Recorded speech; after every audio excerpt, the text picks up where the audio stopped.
Stop. Hi, this is Rich Gibbons with SpeakInc, and we're coming to you from Nashville, Tennessee, and we are here with eternal optimist and outer space entrepreneur Peter Diamandis. Peter. Rich, pleasure. Great to be with you. Thanks for sharing the time. Of course. So Peter is just about to deliver the keynote of my life. Yeah, sure. Your nose is growing. Financial services customer of ours. And they sort of outlined a brief on what's possible in the future, and our recommendation, you were the top of our list. Thank you. And what I really admire about your body of work and your thought leadership, I mean, to give the bio on Peter would take too long, but X-Prize founder, co-founder of Singularity, New York Times bestseller author.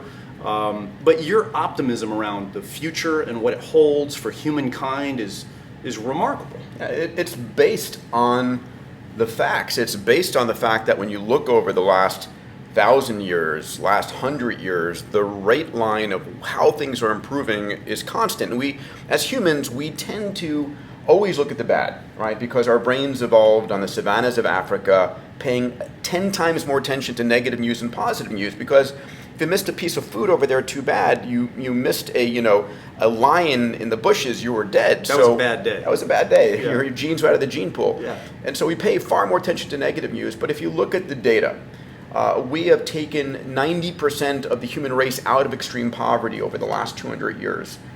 We have effectively tripled the human lifespan. We've knocked maternal mortality rate to near zero. The amount of energy being produced globally has exploded hundreds of fold. We used to go and kill whales at night to get light the nights from whale oil. Right. Then we ravaged mountainsides. We drilled kilometers from the ground. Now, solar is like 4 times cheaper than coal, and only getting cheaper and cheaper. So almost every level, the basic needs of humanity, food, energy, water, healthcare, education, all these things are getting cheaper and available to everybody. And we're heading towards a world where we can meet the needs of every man, woman, and child. And this is not, just claims. The data is there over and over and over again. Things are getting better. When you watch the news, I jokingly call CNN the crisis news network, and the constantly negative news network. We're bombarded by negative news because no one, people don't advertise on this is all good news. Right. It just isn't the way our brains are wired. Right.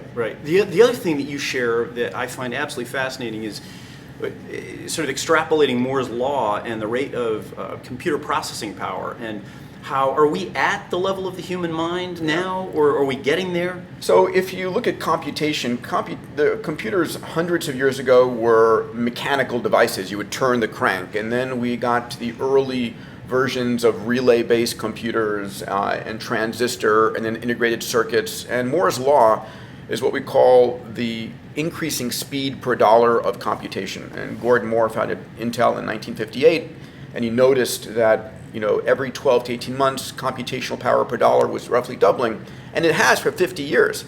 And so the prediction is that by 2023, a few years from now, $1,000 can buy you 10 to the 16th cycles per second, which is the computational power of our brains. And then, 25 years later, now $1,000 buys the computational power of the entire human race. Mm-hmm. And it's so sure. This is continuous. So now we're bringing quantum computers online, which are going to change healthcare and machine learning and material sciences. The possibilities are infinite. It truly is. Yeah. And one of the things, I have a new book coming out called The Future is Faster Than You Think. It comes out in January 2020. Mm-hmm. And I talk about the fact that, not only are these technologies accelerating, but the rate at which they're accelerating is accelerating. Mm-hmm. Things are getting faster and faster. There's more capital available. The curve is getting steeper. It's steeper and curving upwards. There's more people connected. There's more computational power. Things are cheaper to do. There's more. Anyway, it's extraordinary. So this gets people scared. I understand when you're not sure about where the future is going, it's scary. But it also, for me, the optimist in me says, we're now more empowered than ever before to solve problems. It used to be only the kings and the queens could solve a problem, right? If there was an issue in your country, it was like a few robber barons or the royals could do something. Now any one of us have access to more computational power, more capital, more expertise, and it's amazing. Yeah. So last question, and Yeah. I'm going to let Peter get this Americano in him before this is pregame. But one thing that I really admire about your body of work and thought leadership is that yes, that we have this landscape of technological possibility, and we live in an amazing time, but yet we are still mammals with beating hearts and brains, and then we have to take care of that component. Some of what you've talked about really dovetails with Sean Aker and happiness and contentment. Surely those two worlds are a little bit at odds. So, listen, I have two 8-year-old boys, and I want to watch them grow fully to have their kids, and be, Sure. I'd love to. I remember when I was going through medical school, I watched this TV show on long-lived sea life, that certain species of whales and turtles and sharks could live hundreds of years, 2, 3, 4, 500 years. I said, well, if they can, why can't we?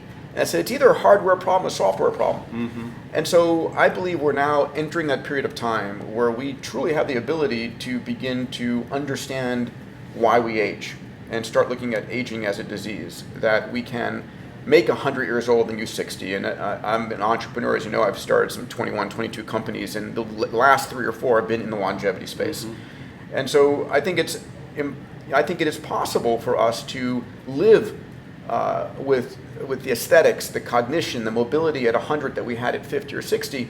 And there's some of my friends, amazing scientists, who believe we can reverse that aging. So what do we do now?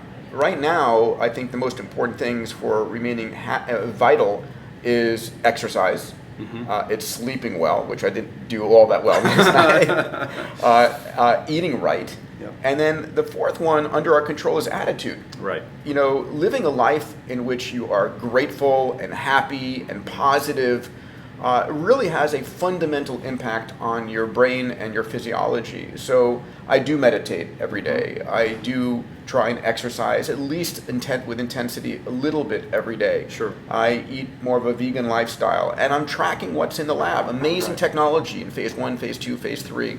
So anyway, Rich, thank you to you and to SpeakInc for your support. If you're looking for somebody to raise cognition and awareness and be excited about the possibilities, that's your guy. Thanks again. Thank you all. Take care. Cheers. Thanks, Rich.